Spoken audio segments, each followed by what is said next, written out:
अदिनिया वर्षारे भद्रक जिले में व्यापक धान फसल नष्ट। भद्रक जिला गस्तरे जाई स्थिति परखुंट उपमुख्यमंत्री प्रभाती परिडा। उपमुख्यमंत्री प्रथमे भद्रक जिला धामनगर ब्लॉक भगवानपुर पंचायत को जाइथिले। सेठारे उजुड़ा चाष जमी बुली देखिबा सहित क्षतिग्रस्त चाषी सहित आलोचना करथिले।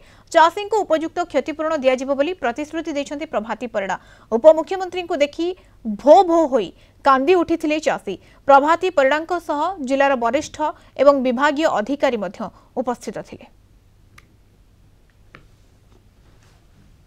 चाषी मानकर जो धानर अवस्था ये आम देखिलु आर 2 ब्लॉक को मोर देखबार अच्छे देखि सारा पर आम 30 तारीख सुधा जो माने रिपोर्ट आमर देबे तांकर भी रिव्यू हम समस्त चाषी मानकर यही समय रे विपद समय रे सरकार चट्टान भली तांको पछरे ठिया हिची।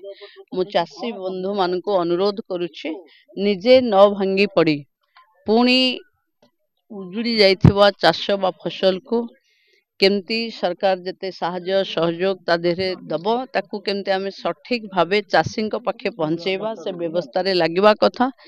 समस्तंकर ये विपद बेलरे सरकार तांको सहित अछि। मंत्री देखि गले आ ये तो गजा है सर देखंतु आ गजा है सब पचिक जाई सब आ टोटल चल जाई मोर 5 मान जमी आ झियो बागर करथन आ झियो बागर केमि करम काली विष नेक जाइथे पीम बोली पीन पळेनी आज आनी की बोतल पीम आ कौन करमी सरकार जे साहाय्य न करिबा मो मरिबा छडा किछि उपाय नै। आचंदी साहाय्य करिबे मैडम जे साहाय्य न करिबा हम मरिबा छडा चाषी कर किछि उपाय नै। लोन करी धार करी करथुनु आज्ञा।